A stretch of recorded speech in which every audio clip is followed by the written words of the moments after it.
Presenta Sensus. Descubrí la nueva línea de jabones líquidos Sensus y sentí la diferencia. Insuperables son las ofertas en Vía Confort. Escuchen bien, mira. Un LED Samsung de 24 pulgadas por solo $189. O puedes llevarte un LED 32 pulgadas con 2 años de garantía por solo $249. Las mejores ofertas están siempre en Vía Confort. Llamen al 2507-3883. O pueden ingresar en la web viaconfort.com.uy para enterarse de más ofertas destacadas. Bien, vamos a terminar con la ronda de panel sobre el tema anterior, aclarar así como para no sembrar dudas, como pudo pasar con la publicación escrita. Las imágenes que compartíamos son de archivo de INISA, son del año pasado algunas, mostraban mejoras, otras mantenían el archivo más antiguo. Digo, tampoco es INISA hoy, ¿de acuerdo? Sí, ¿querías decir algo? Sí, yo no conozco a la psicóloga Fulco, la verdad, no sé si es la persona más idónea para el cargo este. Ahora, si del otro lado tengo a José López y su baracutanga, automáticamente me alineo con la psicóloga Fulco. Pero no me pinten el INISA como un jardín de rosas. Todos vimos hace 2 años o 3, ¿no? Agosto del 2015. Agosto del 2015, estamos hablando recién con Verónica, vimos aquellos videos cuando se hizo una represión de 25 brazos gordos a 3 gurises, y fue filmado, fue decir... Sí, bueno, pero también acordate el resultado judicial de esa investigación. Pero lo que digo es... Sancionados, sí, muy poco, y en realidad lo demás correspondía a una forma de actuar que hay que entender para estar ahí, para trabajar ahí. Ahora, es divino porque el abogado del sindicato dice que es muy difícil trabajar ahí. Debe ser más difícil trabajar en las cárceles. Y me parece que este tipo de situaciones tan conflictivas con los guardiacárceles no lo vemos como con los que están cuidando en el INISA.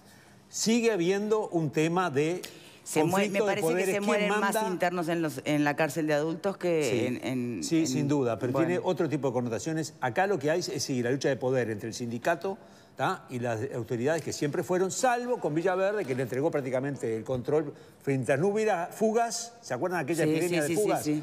Se cortaron las fugas cuando vino Villaverde, entregó el control al sindicato, hicieron lo que quisieron, y me parece que esas denuncias, hay 52 denuncias en total. Sí. Estas fueron 8, o sea que y creo que hay 40 y pico 5 más que remiten a expedientes solo por supuestas facilitaciones de fuga, ¿no? Entonces me parece que el tema es, yo no sé si es realmente hoy el INISA es el jardín de rosas que nos pinta Fulco. Me parece que dista mucho de serlo, creo que todavía tenemos graves problemas allá adentro. Y además me parece un dato de pura información. INISA es de enero del 2016 para acá, chiquilines. Es de enero para acá. Creo que fue en diciembre que el decreto y salió en INPO, en el diario oficial, en enero. O sea que lo anterior es enero. Y yo sé que mi amigo Graciano me hace repetir porque no entiendo. Si el artículo dice escenas de sangre y tortura en los hogares del INISA y es de enero a diciembre para acá, claro, yo pienso que es de acá, chiquilines. Ahí también, pues, si quieren voy repetidor, pero tampoco es que es un poquito confuso. Digo, a la medida que tú le cambias el nombre a algo y dejas los mismos hogares y dejas la misma metodología del trabajo...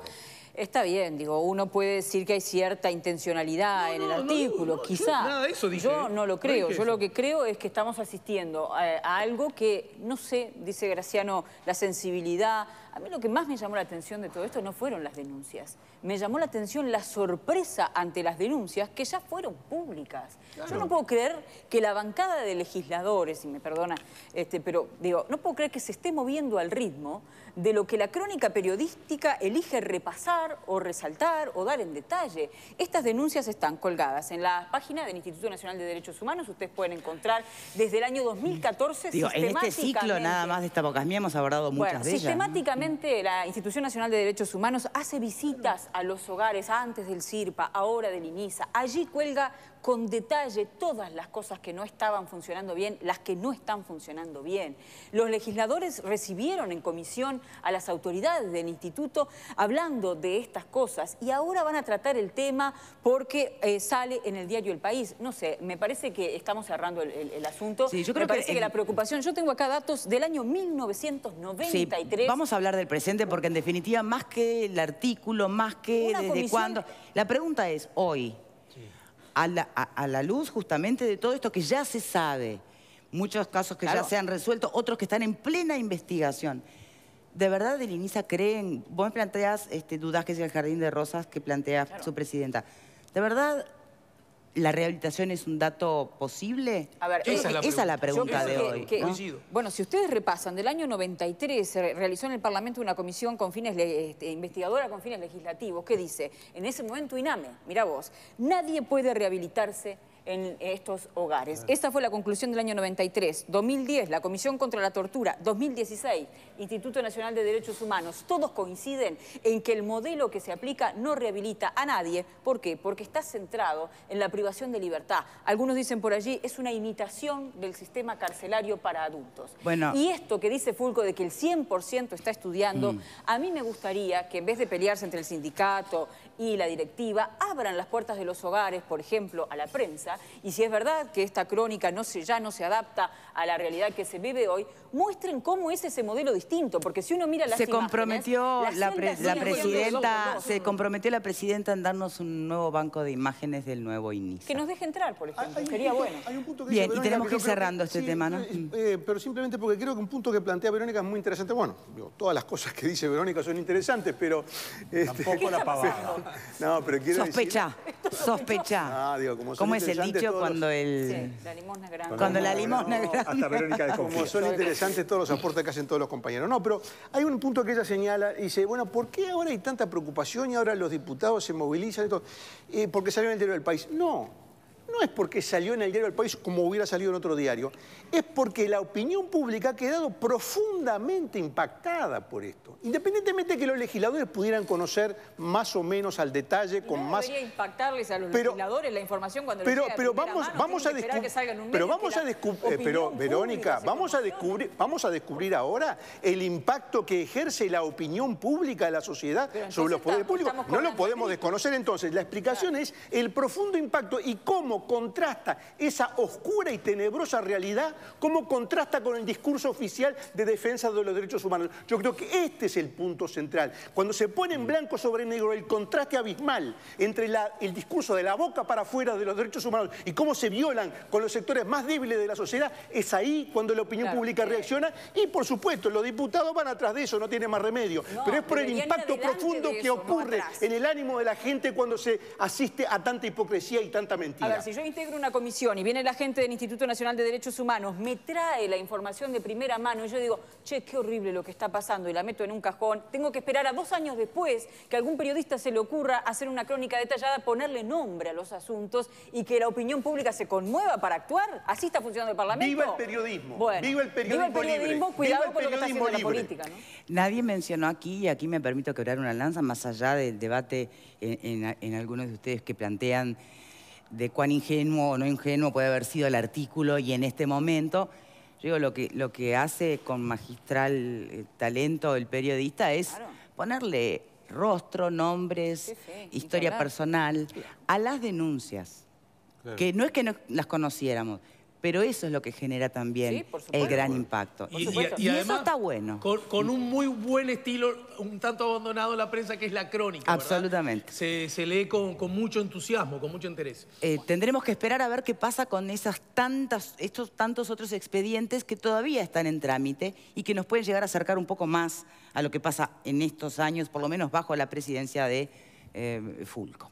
Cambiamos de tema y vamos a otro, que también es histórico en nuestro país, que tiene que ver con las dificultades que ha tenido el Estado, que hemos tenido como sociedad, en lo que refiere a la vivienda. Falta de políticas de Estado en esta materia que de alguna manera puedan asegurar ese derecho consagrado en la Constitución para todos. Se ha intentado de muchas maneras. En los últimos informes, se hace referencia a todo lo que pudo lograr el Ministerio de Transporte, Ordenamiento Territorial y Medio Ambiente, de Vivienda, perdón, la Agencia Nacional de Vivienda, también lo que pueden llegar a hacer a través de programas concretos del gobierno, como pudo ser el Plan Juntos, y ni que hablar de lo que es la solidaridad de empresas y personas en esta materia. Pero el debe sigue siendo muy alto, los números son bastante aterradores, ¿no? Si uno piensa, bueno, también están las soluciones que puede brindar el BHU, que siguen siendo las menos por los requisitos tan importantes que plantea a la hora de poder acceder a un préstamo, ¿no? Fíjense que faltan más o menos para cubrir el déficit habitacional hoy en nuestro país unas 80.000 viviendas en ese entorno, ¿no? Habría que estar construyendo, para emparejar, unas 14.000 por año. ¿A qué precio? ¿Construidas por quién? ¿Con qué tipo de financiación? ¿Con qué facilidades para acceso al pago de esas viviendas? Bueno, entre tantos diagnósticos surge un plan concreto y lo presenta la Unión Popular. Y es un plan, la Unidad Popular, y es un Plan Nacional de Vivienda Popular. Vamos a referirnos a este proyecto que está en estudio, o si Dios quiere entrará en breve. Nos acompaña para este análisis Gonzalo Martínez, que es diputado suplente de Unidad Popular. Gracias. Vamos al grano, si les parece, porque después está muy bueno entrar en el debate de lo que puede llegar a ser el concepto de propiedad privada, sin duda. Pero antes, en lo concreto. Este plan, tengo entendido, que, entre otras cosas, va a financiarse a partir del 1% del PBI que se pueda destinar para este plan, que se va a priorizar a familias, en principio monoparentales, que tengan en su seno algún hijo con alguna enfermedad crónica o con alguna discapacidad, o en situaciones de mayor dificultad que otras, ¿no? Lo que ya va a generar debate, porque a ver, ¿cuál es el criterio? ¿Es, por ejemplo, que sea un hogar monoparental, o el criterio es, aunque sea un núcleo conformado por madre y padre, pero cuya sumatoria de salarios no llega a la posibilidad de pagar esa cuota mínima, ¿no? A la hora de establecer prioridades, siempre va a haber una mirada que puede llegar a generar desigualdad en otro lado, ¿no? Después la financiación, hay cuotas que supongan el 10% del ingreso familiar. Y cuando viene el mal momento, por instabilidad laboral, por distintas razones en la vida, que no se puedan pagar las cuotas, cabe la posibilidad que terminen siendo subsidiadas por el Estado. Una vez más ahí, ¿por qué tendrían más derecho quienes se comprometen a una cuota y, aunque no sea por voluntad propia, no siguen pagando, frente a alguien en situación de calle, que sigue siendo tan uruguayo y al que le cabe que se le garantice también su derecho consagrado en la Constitución de una... O sea, es un plan que es muy noble, pero de difícil implementación. No sé cómo lo ven ustedes. Bueno, primero que nada, gracias por el espacio.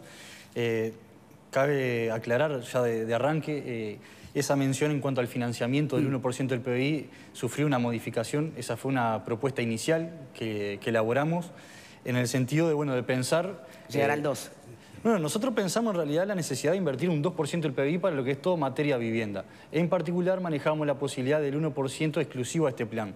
La realidad indica que en ningún proyecto de ley se puede fijar un monto presupuestal excepto en la ley de presupuesto y en las rendiciones de cuentas. Sí. Por lo tanto, esa idea de fijar el monto del 1% fue sustituida por atribuirle la responsabilidad al Estado de adjudicar la mayor partida presupuestal. Esa es una modificación que sufrió el proyecto junto a otras en la discusión en la Comisión de Vivienda. Una pregunta, ¿ese 1% sale de rentas generales o es una redistribución presupuestal? Porque si no sería un 1% más de déficit fiscal. Bueno, todo financiamiento que sale del gobierno, por supuesto que sale de rentas generales y no tiene autofinanciamiento. Nuestra aspiración, por supuesto, era el incremento presupuestal a lo que es el Ministerio de Vivienda, en particular con un rubro específico a este proyecto. Nosotros ya estamos, independientemente de esta propuesta, estamos enmarcados en esta lucha. De hecho, reivindicamos una propuesta que hizo Fugman de retomar el Fondo Nacional de Vivienda con el fin de justamente aumentar los ingresos para la cartera del Ministerio y poder destinar mayores préstamos a la construcción de las cooperativas, sostén principal de la construcción de vivienda en este país. Las cifras así lo demuestran, profundizaremos sobre ello si quiere más adelante. Pero esta propuesta está dirigida exclusivamente a los trabajadores y consideramos que los trabajadores, que son los que están excluidos en la inmensa mayoría en la actualidad de los planes del gobierno, tienen capacidad de pago. Eso está demostrado. Lo que no tienen es capacidad de ahorro. Eso responde en parte también a la pregunta de qué pasa con las personas en situación de calle o qué pasa con las personas desocupadas. Claro, este proyecto nosotros lo pensamos del punto de vista de los trabajadores, porque nosotros así nos manejamos en todos los ámbitos de la política. Y si somos conscientes de que en el país hay 800.000 trabajadores que ganan 15.000 pesos, incluso menos, o algunos un poquito más.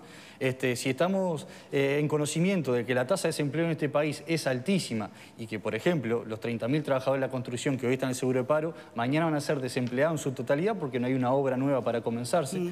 Si somos conscientes de que el salario de los trabajadores se usa en su totalidad para sobrevivir, principalmente costeando los costos de los alquileres o en la alimentación, somos conscientes que los trabajadores no tienen capacidad de ahorro, que muchos están endeudados y se encuentran en el clearing. Entonces, este proyecto fue elaborado desde el punto de vista de los trabajadores, de su situación y de sus intereses. ¿Cuál es el interés de cualquier familia trabajadora? Acceder a una vivienda digna, con las implicancias que tiene más allá de que una familia esté bajo 4 paredes y un techo. Un hogar digno tiene mucha más implicancia y significaciones que esa, desde la dignidad de la salud, la educación, los valores. Por lo tanto, no estamos hablando simplemente de una casa en la cual la gente se mete para adentro, sino que hay muchos elementos más. Entonces, ahora, igual, si me permitís, sí. De todas maneras, aún solo pensando que el público objetivo de este proyecto son trabajadores, por definición el trabajador se enfrenta a las posibilidades de un despido, de un seguro de paro, ¿no? de tener que estar por un periodo más allá de su voluntad, imposibilitado Exacto. de cumplir con una cuota. Y ahí es donde aparece la posibilidad de subsidiar caso a caso. Y ahí es donde pregunto, estamos como en el tema de la amnistía con las patentes, ¿no? Va a generarse esa situación frente al que hace lo posible y saca debajo de la tierra para cumplir con su cuota. Se va a subsidiar a todo trabajador que se encuentre en relación de dependencia, en esta circunstancia, en este país, siempre va a estar con el corazón en la mano porque no sabe cuándo se lo va a despedir, cuándo una fábrica va a dejar, va a cerrar sus puertas. Eso es el denominador común. Por lo tanto, pensamos que, bueno, si el trabajador, el ciudadano en Uruguay, tiene derecho a acceder a una vivienda y sabemos que ganan estos salarios, no podemos pretender, como sucede en la actualidad, que el 90 o el 100% de un salario que ingresa una familia se destine exclusivamente al pago de la vivienda o del alquiler en la mayoría de los casos. Entonces nosotros fijamos el derecho a la vivienda y el derecho a poder seguir viviendo, fijando una cuota del 10% del ingreso. Es decir, que si una familia ingresan 50.000 pesos o 40.000, el valor de la cuota mensual será de 5.000 o de 4.000, según cada caso. Y como vos bien decías, la inestabilidad laboral que hay hoy lleva a que los trabajadores, en el correr de pocos años, o cambien varias veces de trabajo, o estén en el seguro de paro, o se les termine definitivamente. En ese sentido, lo contemplamos, esas posibilidades, y presentamos en nuestro proyecto la posibilidad de que en función de las variaciones de los ingresos, van a variar el monto de las cuotas. Y en el caso de que se interrumpa el ingreso económico de una familia, también está la posibilidad de que se interrumpa el pago de la vivienda. Porque acá se materializa algo que es fundamental. Si entendemos que la vivienda es un derecho humano, no puede estar sujeto al ingreso económico de una familia. Es más, la garantía del derecho a la vivienda tiene que estar independiente al ingreso económico de una familia.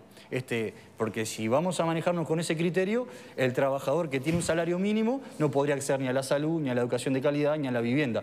Son derechos humanos que no pueden estar sometidos o dependiendo de los ingresos económicos. ¿Y cómo hacemos con el dato no menor del derecho también consagrado de propiedad privada?